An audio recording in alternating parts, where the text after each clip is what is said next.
Hello guys! Magandang gabi po sa inyong lahat. Mayroon po tayong magandang pag-usapan ngayon. Magbibigay tayo ng magandang tips sa mga gusto pong maging aware sa kanilang iniinom na mga vitamins o mga food supplement. Magdidemo po tayo ng actual ngayon kung paano natin ma-identify yung ating iniinom na supplement is pure organic or synthetic, no? So, dalawang klase po ang mga vitamins na nagsisilipana ngayon. Mayroong pure organic, mayroon pong synthetic. Ngayon, kung napansin nyo po, ay may kandila dito sa harapan ko para gamitin natin sa ating pagdidemo kung paano natin ma-identify yung isang supplement kung pure organic or synthetic or sa ibang klase may iba semi-synthetic, ano? So, may papakita po ako sa inyo tatlong brand, no? Si brand A, si brand B, at saka si brand C. Ay, yung brand C natin, ito yun si barley, okay? So, magbibigay po ako sa inyo ng demo kung paano natin ma-identify itong tatlong vitamins or supplements kung pure organic. Malamang marami pong mga expert or doctor na hindi pa nila alam ito, pero para malaman natin lahat, maganda na po i-demo natin ng actual kung paano natin ma-identify kung organic or synthetic ang isang food supplement. Okay. So, napansin niyo po yung kandila, nandito po sa harapan ko, para gamitin natin ito dahil ang apoy ay isa po ito sa tumutulong sa atin para ma-identify natin yung isang food supplement kung pure organic or synthetic o di kaya semi-synthetic, ano?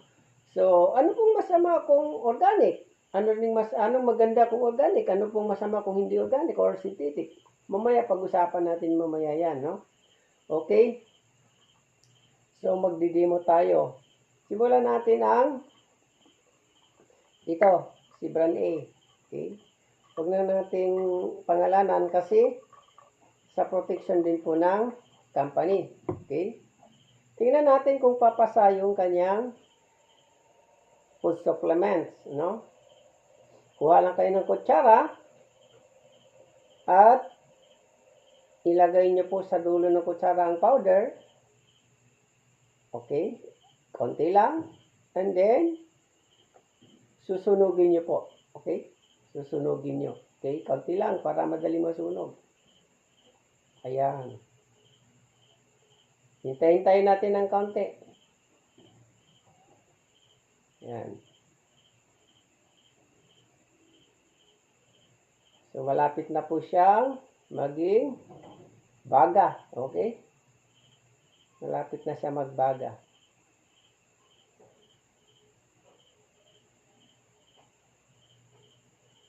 Okay, nagbaga na. Pagkatapos magbaga, hintayin nyo po ng kaunti. Oh, hintayin nyo po ng kaunti bago ilagay sa papel, no? Kasi masusunog ang papel kasi nagbabaga ito. So, maya-maya kaunti. Pag wala na yung baga, hindi na nagbabaga, itaktak sa papel. Okay?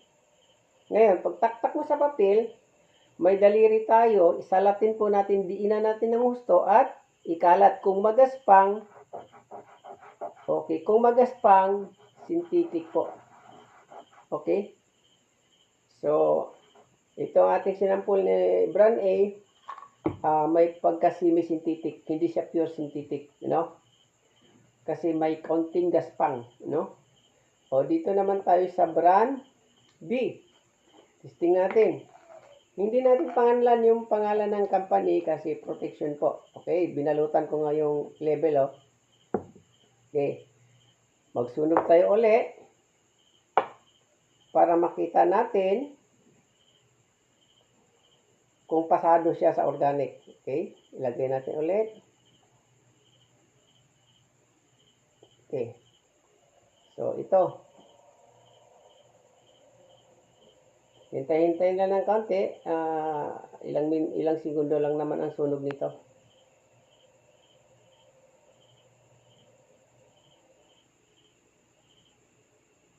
malapit na siyang magbaga. Okay?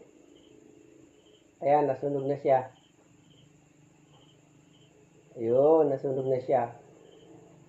Tingnan niyo, sunog na siya, oh. Nagbubukod na siya ng apoy. Okay. Palamigin ng konti, lipan, para madali lumamig. Huwag masyadong malakas ang ihip. Baka pati yung kandila mamatay. Okay. So, medyo malamig na ng konti, itaktak din sa papel. O, dito naman sa kabila. Okay. Pagkatapos, diinan sa daliri, ito or ito. Pagdiin, ikalat. Magaspang siya. So, mas magaspang ito compare sa isa. So, talagang maraming, artificial compound, So, pag sinabing artificial compound, yan po yung synthetic, So, last, yung ating i-demo, si Brancy, ay walang cover ito kasi ito talaga yung pinupromote nating supplement, barley capsule, okay? Kuha rin tayo sa barley capsule. Kukuha rin tayo ng konting powder. Ilagay din natin sa kutsara. Pagkatapos, sunugin. Yan. Sunugin natin. Yan. Pagmasdan nyo, madali lang po masunog ito dahil malakas po nga po sa kandila.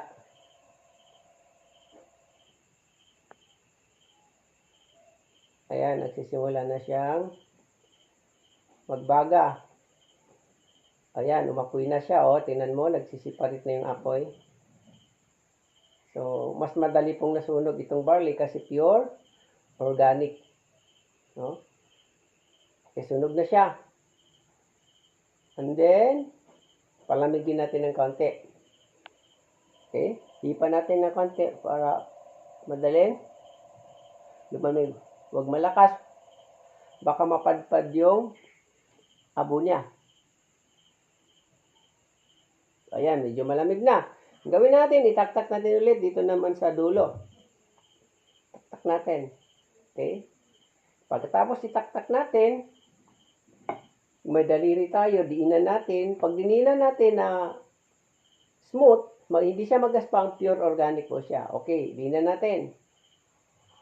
Nako, sobrang smooth. Para siyang pulbo. Okay? So, pasado po ang barley sa pure organic.